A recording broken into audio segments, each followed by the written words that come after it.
Abra comigo em Gênesis.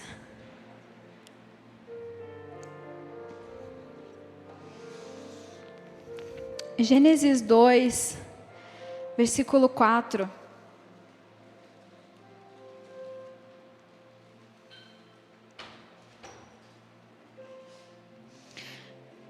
Essa palavra nasceu no meu coração no ano passado, num momento muito crítico que nós estávamos vivendo. E ela se chama Uma Obra Feita pelas Mãos de Deus. E no decorrer dessa ministração, eu queria que você começasse a olhar para você e tentar enxergar quem você é dentro dessa mensagem. Quem você é, como você está, como está o seu coração. Amém? Gênesis 2, 4 diz assim: esta é a gênese dos céus e da terra, quando foram criados, quando o Senhor Deus os criou. Não havia ainda nenhuma planta do campo na terra, pois ainda nenhuma erva do campo havia brotado, porque o Senhor Deus não tinha feito chover sobre a terra, e também não havia ninguém para cultivar o solo. Mas uma neblina subia da terra e regava toda a superfície do solo. Então o Senhor Deus formou o homem do pó da terra, e lhe soprou nas narinas o fôlego de vida, e o homem se tornou um ser vivente. E o Senhor Deus plantou um jardim no Éden, na direção do Oriente, e pôs nele o homem que havia formado. Então aqui nós temos o entendimento de toda a criação, de uma parte de toda a criação, e nós começamos a entender que nós fomos criados a partir do pó, mas criados por Deus. E aí talvez você se pergunte, né? Talvez, por que será que fomos criados do pó? Por que será que o Senhor não usou uma pedra, não usou água? Por que será que Deus não usou um outro elemento? Por que Ele escolheu o pó? E eu creio que Ele escolheu o pó para que fôssemos moldados pelo Senhor. Para que tivéssemos como ser moldados, feitos e refeitos, segundo a vontade dEle, moldados conforme a vontade dEle, seguindo a forma que Ele espera, que Ele quer de nós. Então nós não fomos formados de pedra nem de água, mas fomos feitos de algo moldável e não rígido. E Jó 10, capítulo 10, do versículo 8 ao 9, diz assim: as tuas mãos me fizeram e me formaram completamente, contudo me consomes. Peço-te que lembres de que como barro me formaste e me farás voltar ao pó. Então nós sabemos que fomos criados do pó e que enquanto vivermos nessa terra, em algum momento, voltaremos para o pó. E Jeremias 18,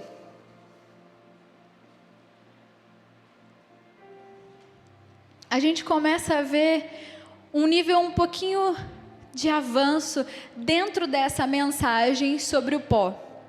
Entendemos que é algo moldável e não rígido, mas qual é a forma? O que será que, ao que o Senhor nos compara? E Jeremias 18, no versículo 1 ao 4, diz assim: a palavra que foi dita a Jeremias da parte do Senhor: levanta-te e desça até a casa do oleiro, e lá você ouvirá as minhas palavras.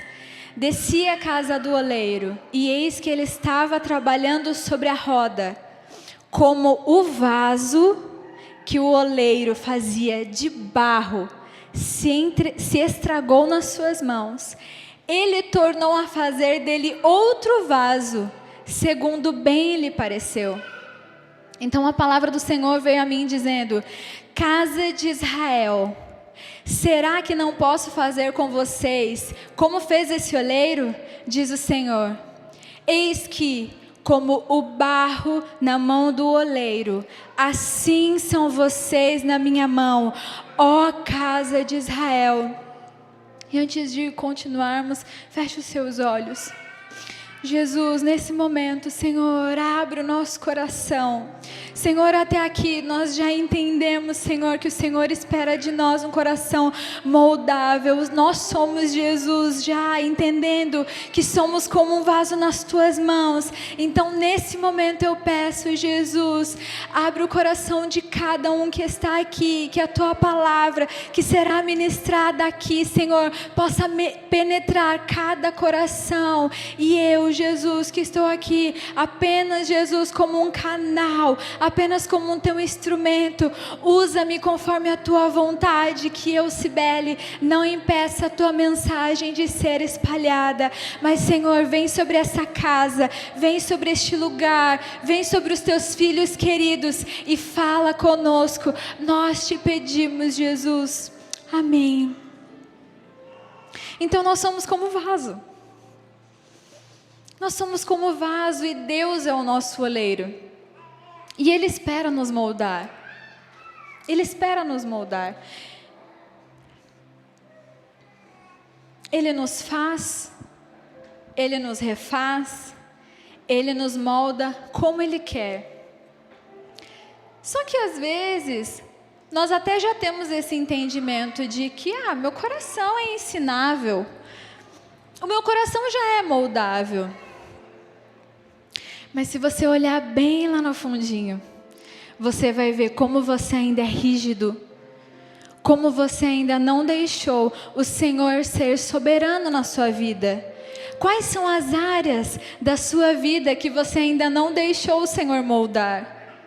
Quais são os lugares que você ainda preserva, retém, guarda e o Senhor não pode mexer? Então todos nós temos algum cantinho dentro de nós, algum lugar dentro de nós que nós controlamos e não o Senhor. Então que nessa tarde você já possa dizer para o Senhor: Senhor, tome o controle da minha vida e me molda, Senhor, como o Senhor quiser. E Paulo em 2 Timóteo vai nos mostrar que existem 2 tipos de vaso. Existe o vaso para honra e existe o vaso para desonra. Vamos ler? 2 Timóteo 2, 20 e 21.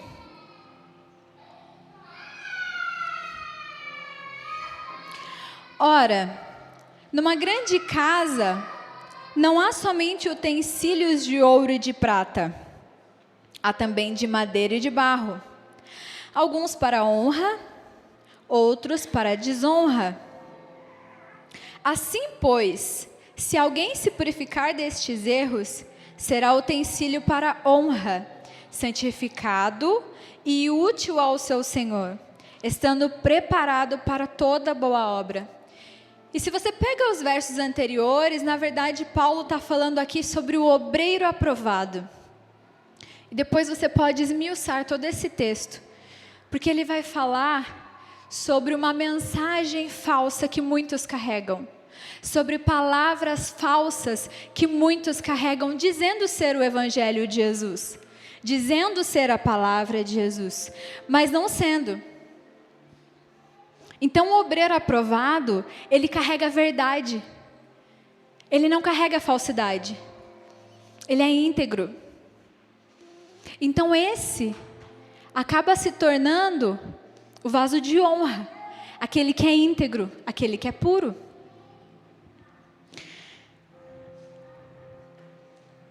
Vamos falar um pouquinho sobre o vaso para a desonra. Provérbios 26, 23.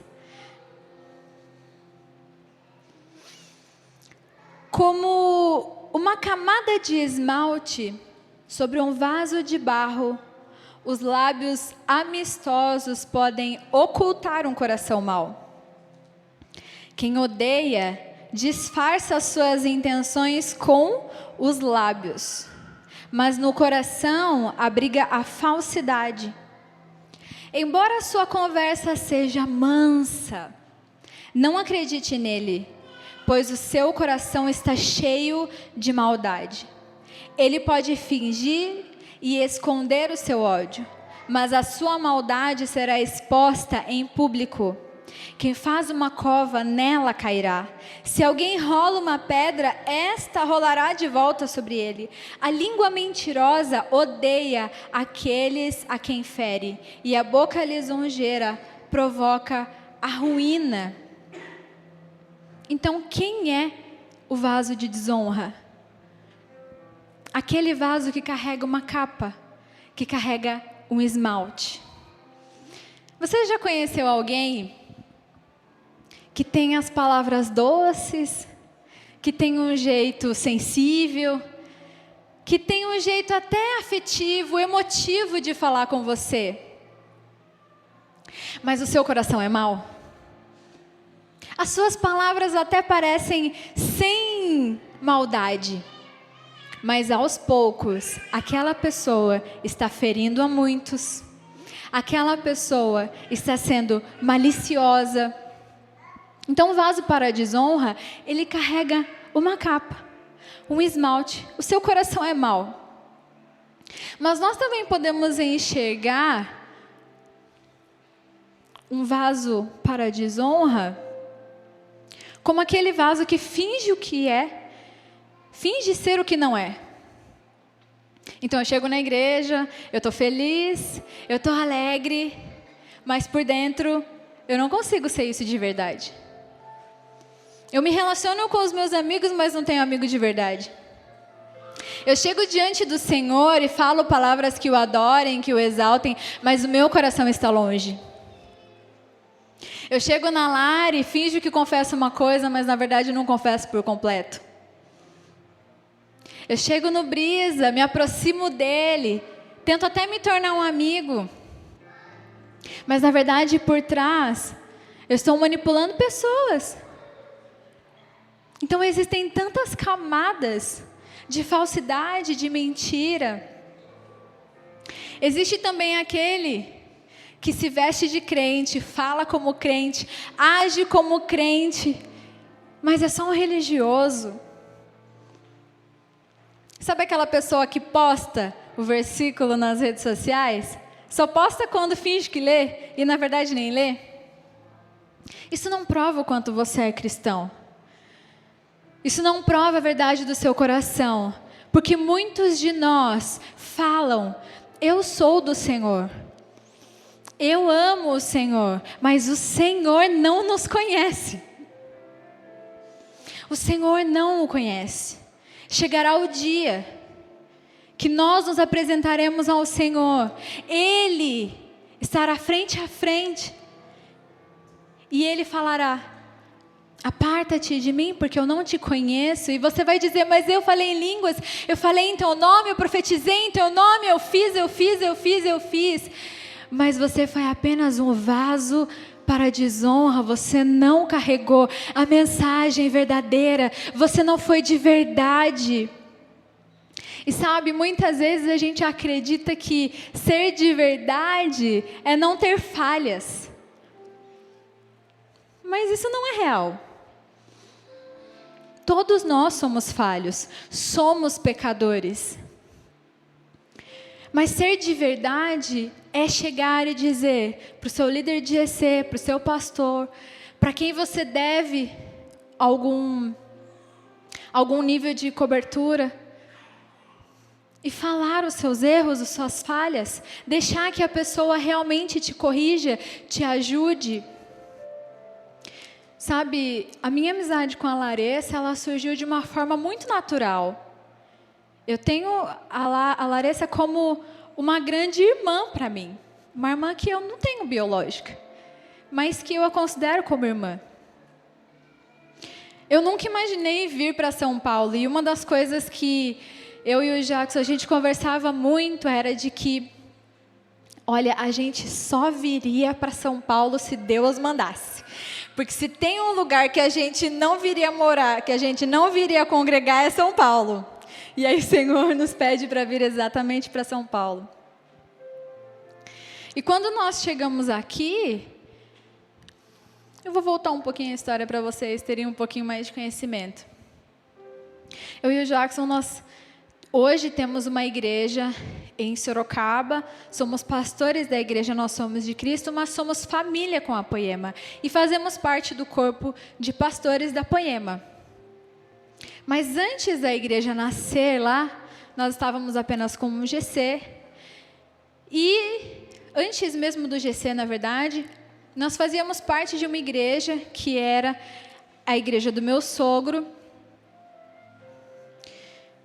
Só que a gente ficou muitos anos lá, nessa igreja, eu, a minha vida toda, o Jackson, a vida toda.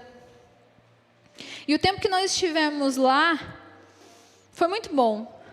Nós éramos da igreja Assembleia de Deus, meu pai pastoreava ali, o pai do Jackson era o pastor-presidente, é um campo de 400 congregações, era um campo muito grande. Jackson era vice-presidente de lá.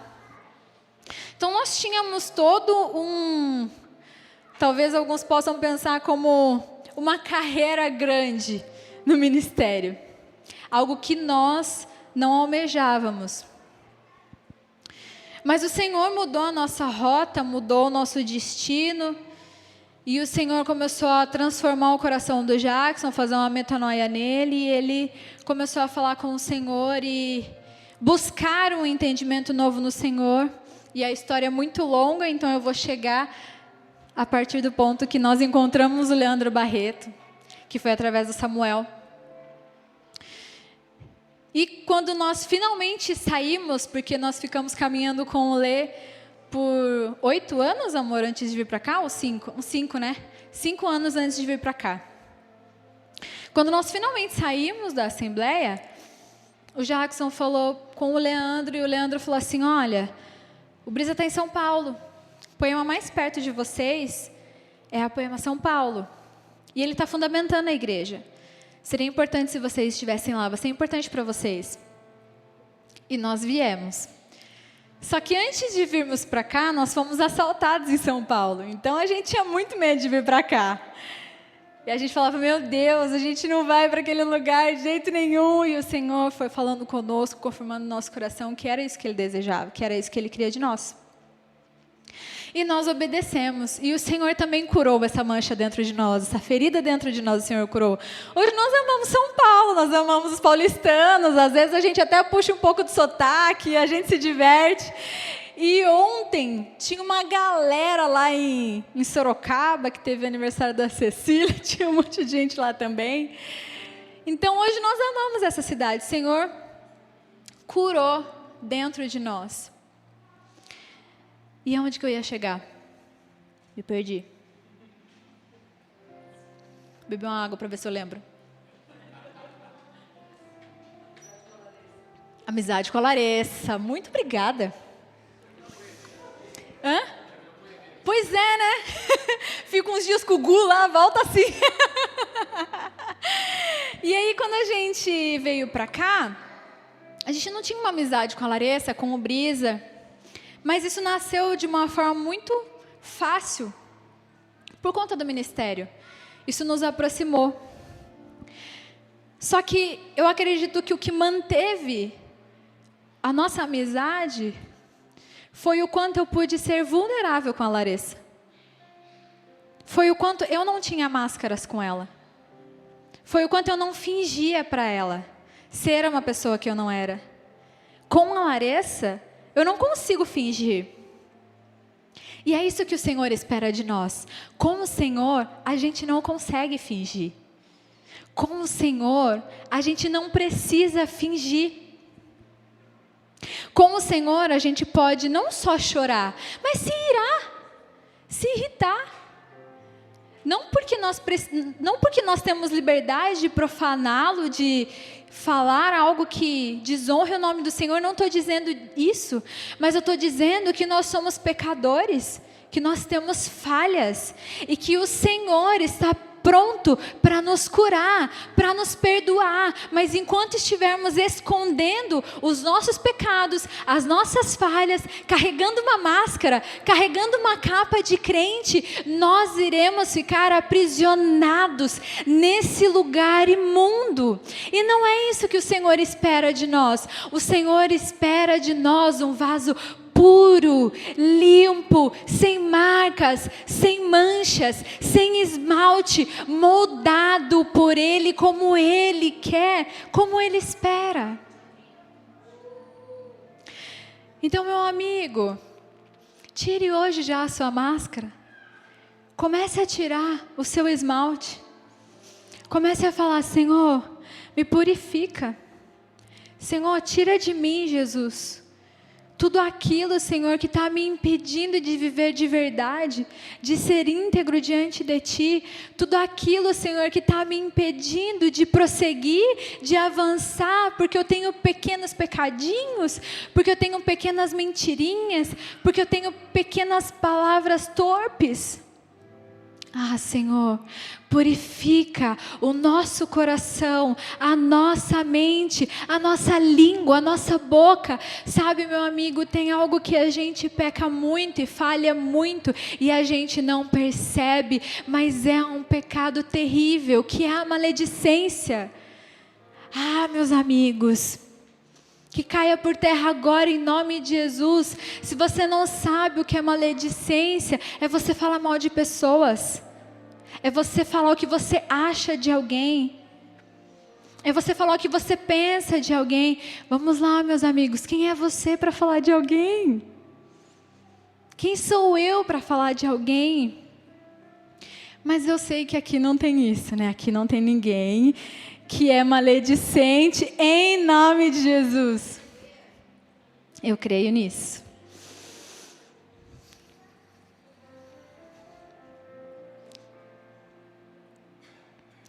Então, o vaso para a desonra, ele carrega aparentemente tudo que é bom, tudo que é positivo,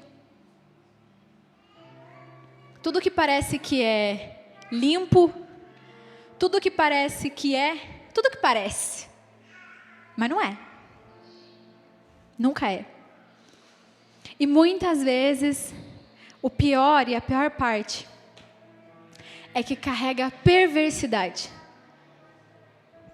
Muitos aparentam a bondade, mas carregam perversidade. Isaías 29, 13 diz assim: e antes de nós lermos, né? O ser humano não consegue não perverter as coisas, né? A gente não consegue só deixar tudo certinho, tudo puro, tudo limpo, tudo do jeito que está. Muitas vezes a gente até pensa que, eu até tenho um esmalte, mas é porque alguém me feriu. Aí até parece que foi alguém que fez um esmalte em você, né? Foi alguém que te cobriu de esmalte. Mas é só mais uma barreira que você mesmo criou, que você mesmo fez. Mas a gente é sempre tendencioso a colocar a culpa em alguém. A colocar a culpa em outra pessoa. Então a culpa é minha, eu coloco em quem eu quiser. Não é mesmo? Então nós, como seres humanos, a gente sempre tende a perverter as coisas. Aquilo que é santo, aquilo que é sagrado. Isaías 29, 13 diz assim: o Senhor disse: visto que este povo se aproxima de mim com a sua boca, e com os seus lábios me honra, mas o seu coração está longe de mim, e o seu temor para comigo consiste só em mandamentos ensinados por homens, continuarei a fazer obra maravilhosa no meio deste povo. Aí você fala: peraí, deixa eu voltar aqui. Ele disse que vai fazer uma obra maravilhosa, sendo que esse povo está todo errado? Visto que esse povo se aproxima de mim, e com a sua boca e os seus lábios me honra, mas o seu coração está longe, continuarei a fazer uma obra maravilhosa? E ele continua: sim, farei obra maravilhosa e um prodígio, de maneira que a sabedoria dos seus sábios será destruída, e o entendimento dos seus entendidos desaparecerão. Ai dos que escondem profundamente o seu propósito do Senhor. Ai dos que fazem as suas próprias obras às escuras e dizem: quem nos vê? Quem sabe o que estamos fazendo? Como vocês invertem as coisas? Será que o oleiro é igual ao barro? Pode a obra dizer ao seu artífice: ele não me fez? Pode a coisa feita dizer do seu oleiro: ele não sabe nada? Quantas perguntas, quantos questionamentos, quantas convicções nós carregamos, invertendo as coisas, pervertendo as coisas e nos colocando no lugar do oleiro. Essa é a verdade. Quando nós tomamos o controle das nossas vidas, nós estamos sendo o oleiro. E muitos de nós ainda querem moldar o Senhor, moldar a sua palavra. Ai, a Bíblia precisa ser atualizada. Quantos de nós não estão querendo ser o oleiro? Meu Deus, meu Deus. Meus amigos, no ano passado, eu vivi uma situação muito difícil na minha vida. Eu vou contar um pouquinho mais para frente, mas eu já quero dizer para vocês, eu escolhi em um período tomar conta da minha vida, tomar o controle da minha vida. E todos os caminhos que eu trilhei a partir dali, todos deram errado.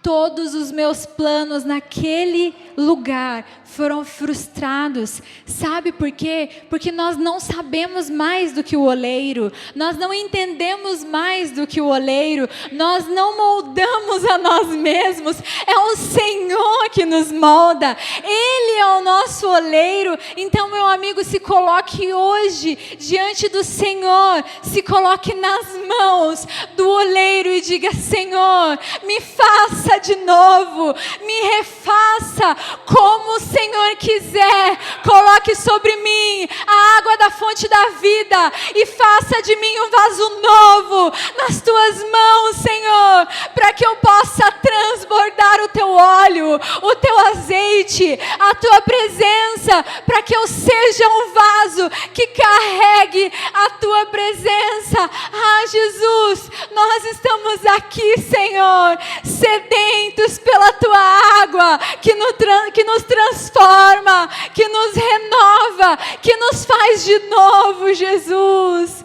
Então toma o controle das nossas vidas e deixa Jesus, meu amigo, ser o oleiro na sua vida, ser o oleiro na sua casa, ser o oleiro nas suas finanças, em todas as áreas da sua vida. Diga: Senhor, molda como o Senhor quiser, faça como o Senhor quiser. Nós estamos aqui, Jesus, disponíveis, entregues nas tuas mãos, papai.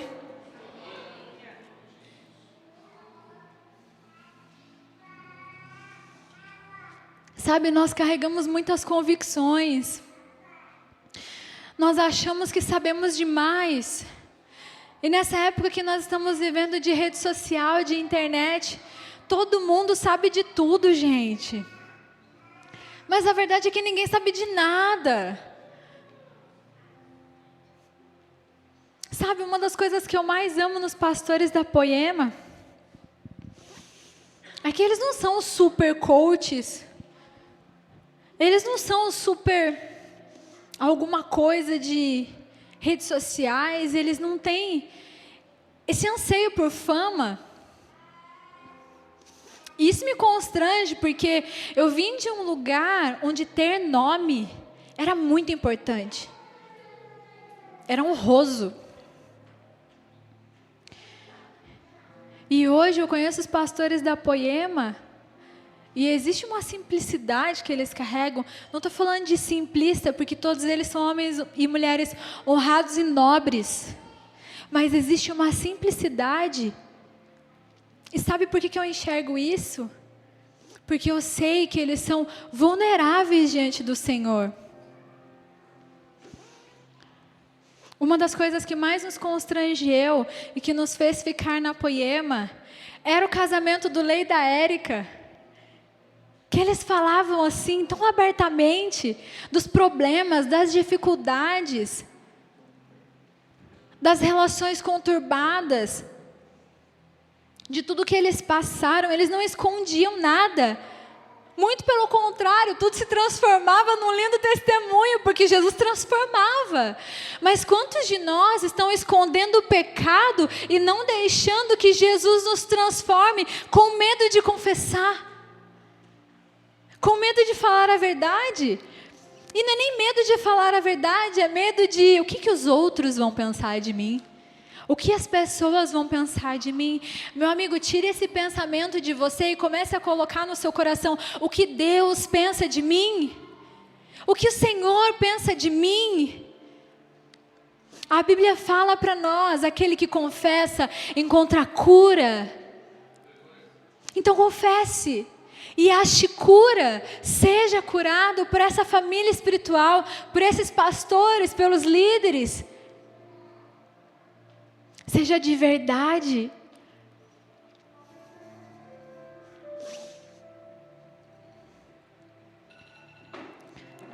Achei que era o meu celular.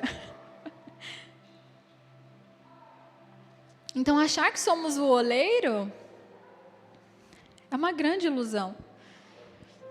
Você pode até se sentir bem por um tempo. Você pode até achar que você está conseguindo por um tempo. Mas em algum momento você vai cair em si. E meu irmão, quando você cair em si, pode ser muito difícil. Então, se você está indo por esse caminho, já comece a voltar. E se você está indo por esse caminho e começou a ficar com medo, porque eu disse que ia ficar difícil, não tenha medo. Porque o Senhor tem uma grande obra na nossa vida. Tem uma grande obra para essa família espiritual, para essa casa, para Poema São Paulo. E Ele espera de nós posicionamento de homens e mulheres maduros diante do Senhor, íntegros diante do Senhor, retos diante do Senhor. Então o Senhor é o nosso Criador. Isaías 45, verso 9.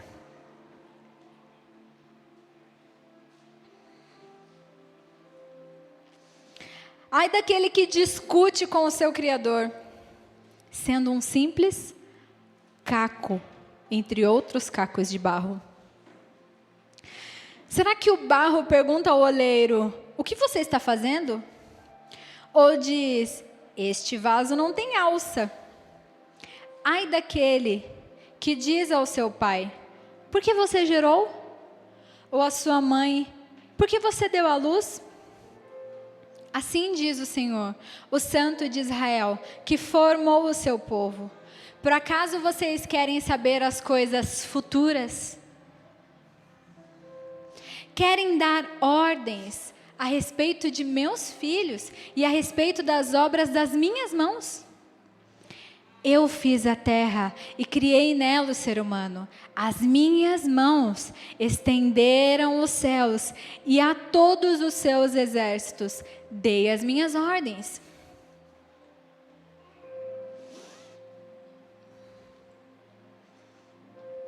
E em Romanos 9, do verso 19 ao 26, a gente vai entender a soberania do Senhor.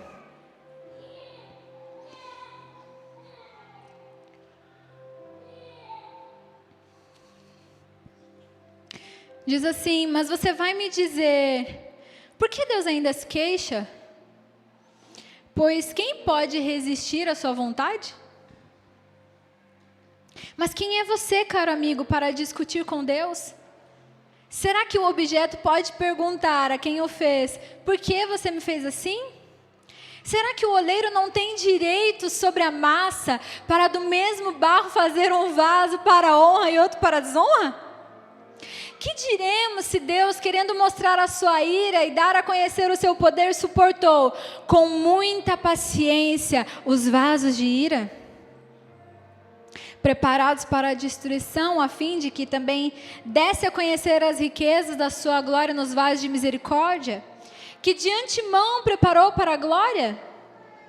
Estes vasos somos nós, a quem também chamou, não só dentre os judeus, mas também dentre os gentios, como também diz em Oséias: chamarei de meu povo ao que não era meu povo, e de amada a que não era amada, e no lugar em que lhes foi dito: vocês não são o meu povo, ali mesmo serão chamados filhos do Deus vivo. Então, meu amigo, se você sente que não tem jeito, se você sente que, nossa, diante dessa palavra eu já estou completamente perdido, o Senhor ainda te chama de filho, mas o que Ele espera é: meu filho, me deixe te moldar, meu filho, me deixe te refazer, meu filho, se necessário, quebre o vaso, mas me deixe te refazer,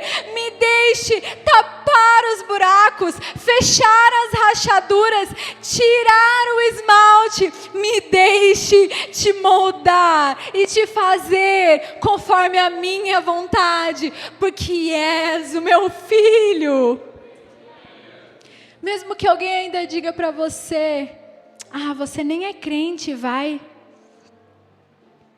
Você tem tantos erros aí, tantas falhas, tantos pecados. Você nem é crente de verdade.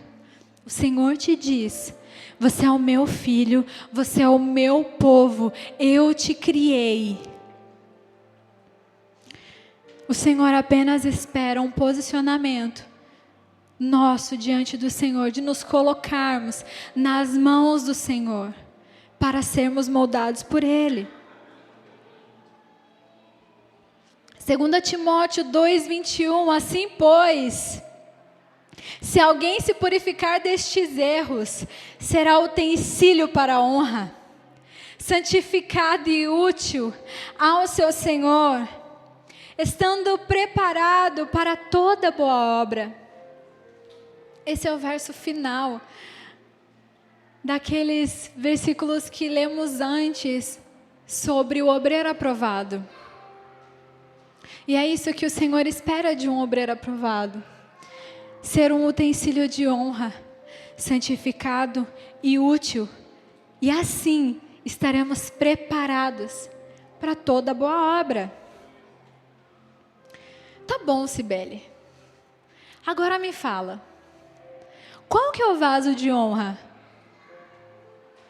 Qual que é o vaso para a honra? Já entendi onde estão as minhas falhas, já entendi que sou um vaso para a desonra, que me tornei um vaso para a desonra, mas eu quero ser um vaso de honra. O que eu devo fazer? 2 Coríntios.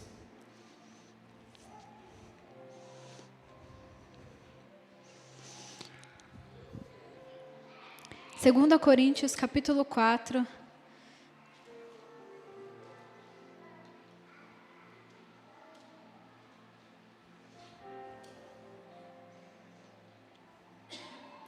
Verso 7.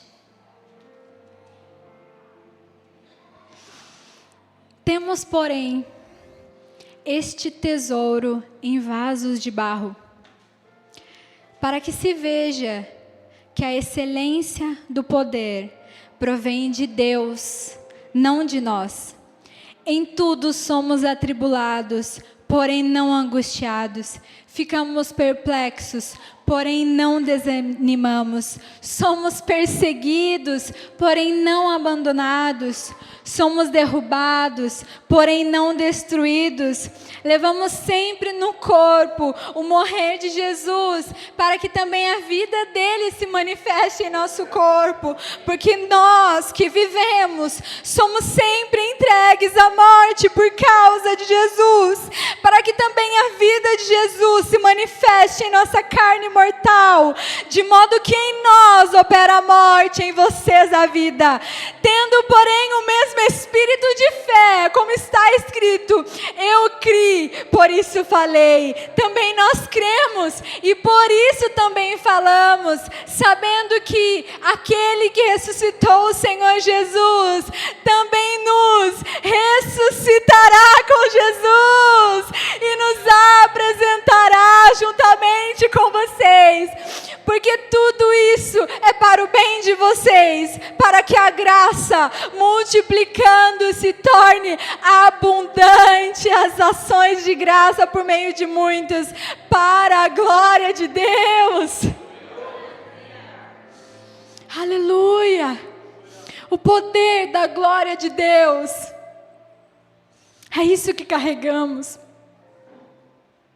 Então, quando nós dizemos que somos vasos, que fazemos o incenso subir, nós estamos falando do poder da glória de Deus. Quando nós estamos falando, se encha da presença de Deus e manifeste a presença de Deus, nós estamos falando do poder e da glória dele. Quando nós estamos falando, se encha do óleo do Espírito Santo, nós estamos falando da glória e do poder de Deus. Quando nós estamos falando de adoração e do bom perfume, nós estamos falando da glória de Deus, porque um vaso para a honra, quer comais, quer bebais, faça tudo para a glória de Deus. Aleluia, aleluia. O Senhor espera de nós sermos vaso de honra, independente das circunstâncias, independente das tribulações, angustiados, com medo, ansiosos. Amigos, nós lançamos essas coisas nos pés de Jesus. Nós quebramos o vaso nos pés de Jesus, diante do Senhor. Diante do Senhor. Ano passado, antes de nascer essa ministração, o Senhor colocou uma música no meu coração, mas ela é muito antiga. Muito antiga. E faz tanto tempo que eu não ouço, que eu não ouvia. Sabe aquela música que você não sabe como ela surgiu? Você nem sabia que você sabia ela de cor. E ela fala, eu não sei se vai dar bom isso aqui, mas eu vou tentar cantar aqui um trecho para vocês. Estou aqui com puro nardo, teus pés eu lavo com minhas lágrimas. Estou aqui apaixonado e admirando teu amor. O meu querido vem saltando sobre os montes, formoso, amável Rei. Esse perfume só me lembra que tu és meu lírio, bom delírio em mim. A minha rosa de Saron, o desejado de todas as nações, o desejado de minha alma. E aí, ela começa a falar: eu sou como um unguento derramado, adorador com puro nardo, cativo por inteiro os meus desejos, porque eu só sei dizer que tu és meu, todo meu, todo meu. Sabe, meu amigo, o Senhor quer te encher nessa tarde. O Senhor quer te preencher de puro nardo, de um azeite puro, de um azeite valioso. Mas muitas vezes, quando nós alcançamos um lugar no Senhor, nós começamos a reter. Nós olhamos para aquele óleo e falamos: ele é muito precioso. Eu vou deixar ele aqui. Ele é muito precioso. Mas tiveram duas mulheres que nos ensinaram o que fazer com o óleo, independente do tamanho, preço daquele óleo. Mateus 26, verso 6.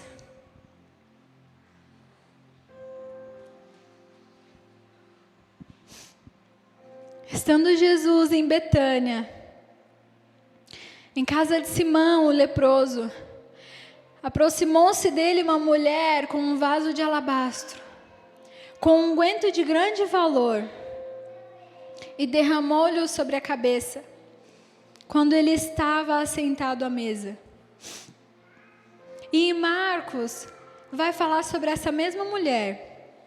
Marcos 14:3. E estando ele em Betânia, sentado à mesa, em casa de Simão, o leproso, veio uma mulher que trazia um vaso de alabastro, um unguento de puro nardo, de muito preço, e quebrando o vaso, lhe derramou sobre a cabeça. Lucas 7 vai falar sobre uma mulher que era pecadora. Não é a mesma Maria de Betânia. Uma mulher pecadora. Lucas 7, versículo 36. E eis que uma mulher da cidade, uma pecadora, sabendo que ele estava à mesa em casa do fariseu, levou um vaso de alabastro com unguento. E estando por detrás, aos teus pés, chorando, começou a regar-lhe os pés com lágrimas, e enxugava-lhes com os cabelos da sua cabeça, e beijava-lhe os pés, e ungia-lhes com unguento. Elas nos ensinam o que fazer com o óleo precioso. Sabe, existem tantas coisas que nós queremos reter, guardar, segurar. Nós estamos tão apegados. E o Senhor já nos pediu: filho, segure com mãos leves. Filho, isso não é seu. Filha, deixe o passado para trás. Deixe isso para trás. Nós somos tão apegados. Então o que o Senhor espera de nós é que nos tornemos um vaso puro, sem esmalte, íntegro, disposto a sermos feitos, refeitos, moldados, para que possamos ser preenchidos. Para que possamos derramar a verdadeira adoração. O Senhor não procura uma adoração, Ele procura um verdadeiro adorador. E para isso precisamos nos tornar vasos íntegros diante do Senhor. E aí talvez você esteja falando assim: Sibeli, de todos esses vasos que você falou aí, eu sou o vaso quebrado. Eu sou o vaso que quebrou. E que eu não consigo, não sendo o oleiro, né? Como eu posso ser refeito? Eu estou quebrada. Eu estou quebrado. Eu tive tantas rachaduras que o meu vaso se quebrou. O que eu faço? Jeremias 18, verso 4 vai nos mostrar. Como o oleiro, como o vaso que o oleiro fazia de barro, se estragou nas suas mãos, ele tornou a fazer dele outro vaso, segundo bem lhe pareceu. Como o vaso que o oleiro fazia de barro se estragou nas suas mãos, ele tornou a fazer dele outro vaso, segundo bem lhe pareceu. O Senhor pode fazer de você um outro vaso, um novo vaso. Ele não vai pegar os cacos e tentar juntar. Ele vai encher você da água da vida, te moldar novamente e fazer de você um vaso sem rachaduras, sem esmalte, limpo, purificado no Senhor. E aqui eu queria compartilhar com vocês um testemunho. E daqui para frente, eu não sei o que vai acontecer. Porque eu fiz a ministração até aqui. Mas o Senhor me pediu para compartilhar um pouco o meu testemunho com vocês. O ano de 2025 foi um ano muito difícil para nós, para mim e para o meu marido. Eu tive em fevereiro, eu vou voltar ainda um pouquinho. 2024, final de 2024, eu descobri que eu tinha endometriose. E isso foi um grande baque para mim e para o Jackson, porque nós estávamos tentando ter filhos. E em outubro eu descobri a endometriose, e em novembro eu tive que fazer a cirurgia já, porque estava muito profundo. E eu fiz a cirurgia e foi tudo bem, graças a Deus. Mas eu continuei tendo muitas crises.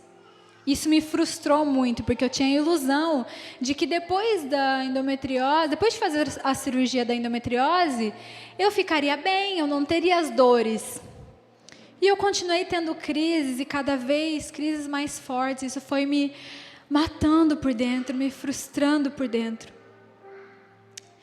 E o médico liberou a gente para tentar ter filho, e em fevereiro eu acabei tendo uma perda. Era tudo muito no comecinho ainda, mas aquilo me abalou. Só que eu engoli aquilo. Quando aconteceu aquela situação, eu passei por aquilo meio que como se nada tivesse acontecido.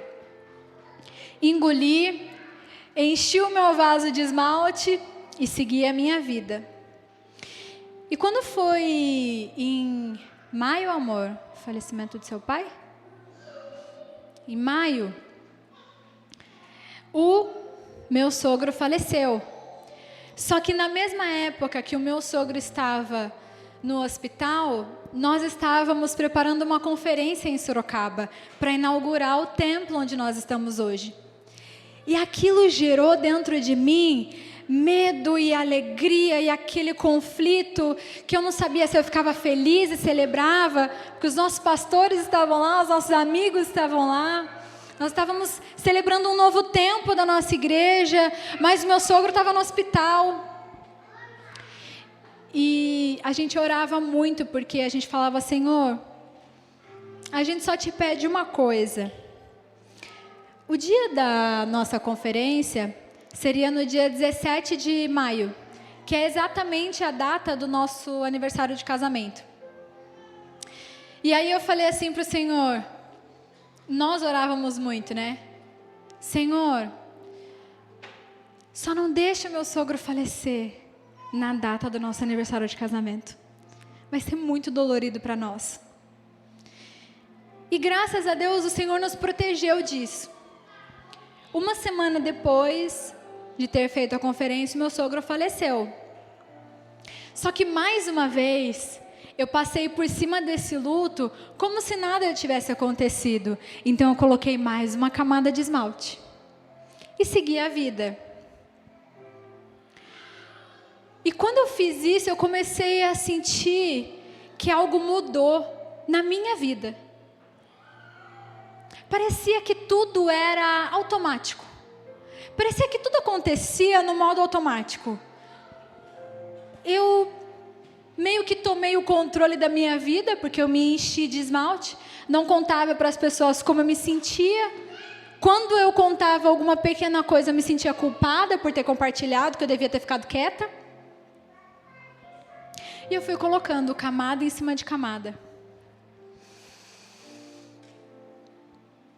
E aí eu comecei a sentir que a minha vida começou a perder o sentido. Eu senti que o meu relacionamento com Deus mudou. Parecia que tinha uma barreira entre eu e Ele. Parecia que tinha alguma coisa entre eu e Ele que eu não conseguia mais sentir. Eu parei de ouvir a voz de Deus, eu parei de sentir a presença dEle. Eu fui me enchendo de tanto esmalte que eu comecei a sentir insatisfação. Eu comecei a viver insatisfeita. E o Jackson começou a perceber.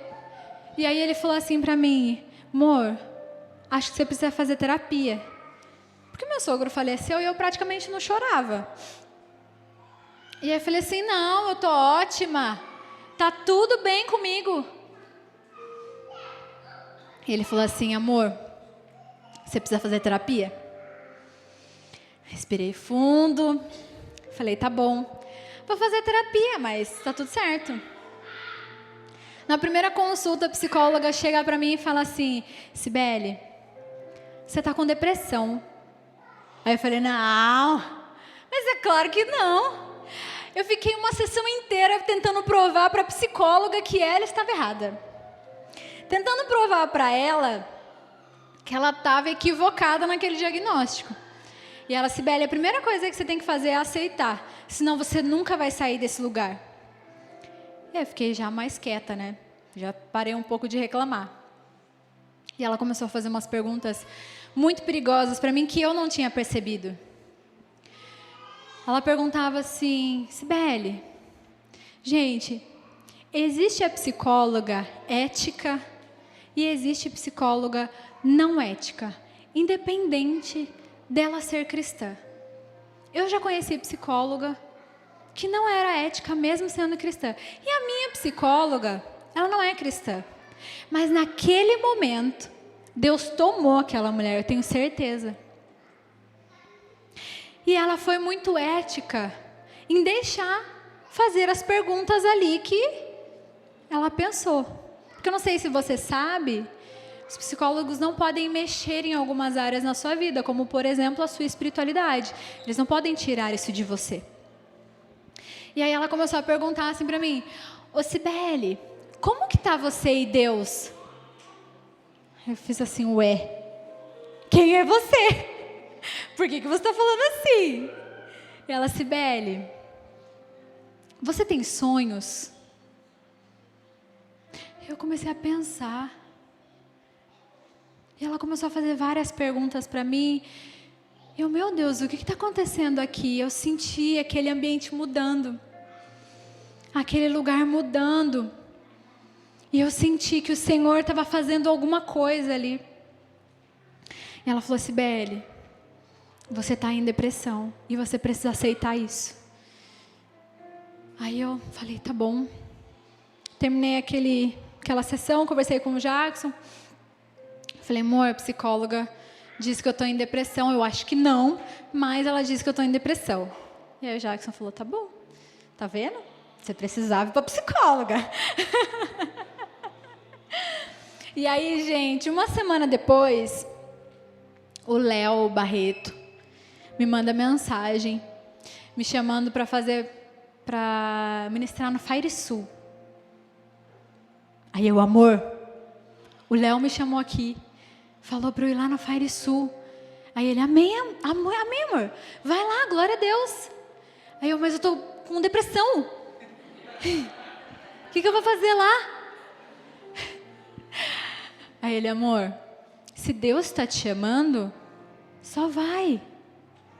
Aí eu, amor, mas eu tô com depressão. E eu fiquei nessa, né? Aí ele, amor, ouve o que Jesus está falando, apenas obedece. O Senhor tem uma obra na tua vida. Respirei fundo mais uma vez e falei amém. Aí falei com o Léo. E a gente foi de Sorocaba até Curitiba, 5h30, eu tentando convencer o Jackson de que eu tinha que falar com o Léo, que era melhor eu não participar porque eu estava em depressão. O Jackson que lute, né? Porque a psicóloga é 1 hora só, ele aguentou 5h30. E amigos, eu cheguei naquele lugar, eu estava tão quebrada, tão quebrada. Na verdade, eu cheguei ali como se o esmalte começasse a derreter, sabe? Aquela rigidez começasse a escorrer. E aí, quando a gente foi para ministrar, antes da passagem de som, eu orei e falei, Senhor, o Senhor sabe que eu não tenho nada. O Senhor sabe que eu só estou aqui porque o Senhor chamou. E o Senhor sabe que eu estou em depressão. Então, Senhor, me coloca nas tuas mãos.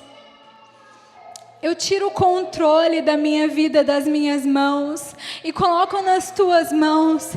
Então, Senhor, faz o que o Senhor quiser de mim. Eis-me aqui, Jesus. Eu não quero ser uma voz bonita. Eu não quero ser apenas uma voz. Eu quero ser o teu instrumento vivo. É esse o meu desejo. Naquele momento eu me quebrei nos pés do Senhor. E eu sabia que eu estava completamente quebrada. E aí a gente foi, ministrou e foi uma bênção. E no outro dia de manhã, a Pamela foi orar na sala de oração e ela falou assim, alguém tem alguma enfermidade e precisa de oração? Levante a sua mão, alguém vai orar por você. E aí eu levantei a minha mão assim e falei, ai, eu tô com depressão, né? Levantei a minha mão. E aí veio um pastor, orou por mim. E aí quando ele estava orando por mim e tal, ele saiu. Eu falei assim, ai Jesus, gastei a ficha errada. Eu falei assim, Senhor, eu tenho endometriose, eu devia ter lembrado da endometriose primeiro. A depressão eu curo na terapia, mas a endometriose eu preciso de você, Senhor. Faz esse pastor voltar aqui agora, em nome de Jesus. E eu fiquei naquele conflito, ai Jesus, e agora eu vou ficar com a mão levantada de novo. Falei, gastei minha ficha à toa. Mas não deu 5 minutos. Um outro pastor veio orar por mim. E ele tomou a minha mão com força. E falou assim, Sibeli, hoje eu abro a tua madre. Aquilo que está impedindo eu tiro. Hoje você é curada em nome de Jesus.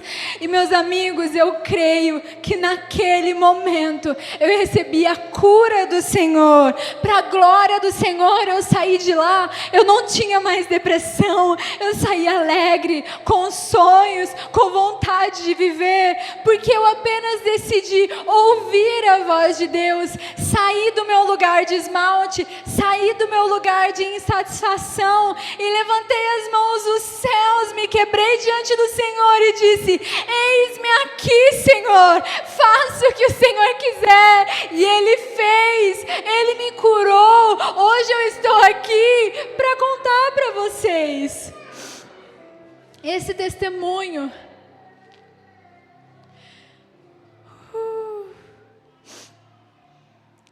E hoje de manhã Lá na nossa igreja, nós lemos um versículo muito poderoso. E eu estou finalizando. E eu estou contando esse testemunho para que você creia no poder de Deus. Hoje de manhã, nós finalizamos o nosso culto com o Salmo número 30.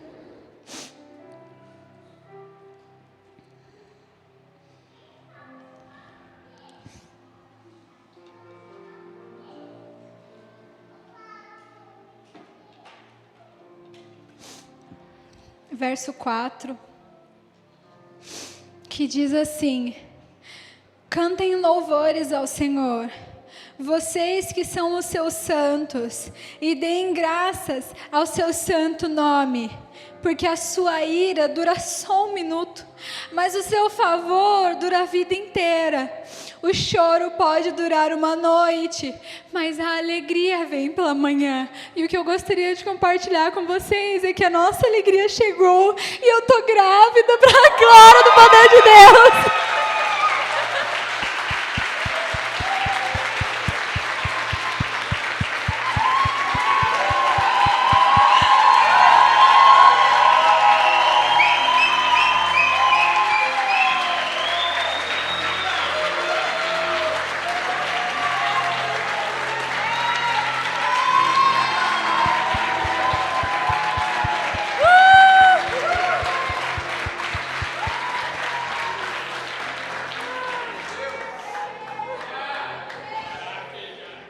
Amigos, a gente tentou fazer surpresa para os nossos amigos, mas a Lari me chamou sexta-feira.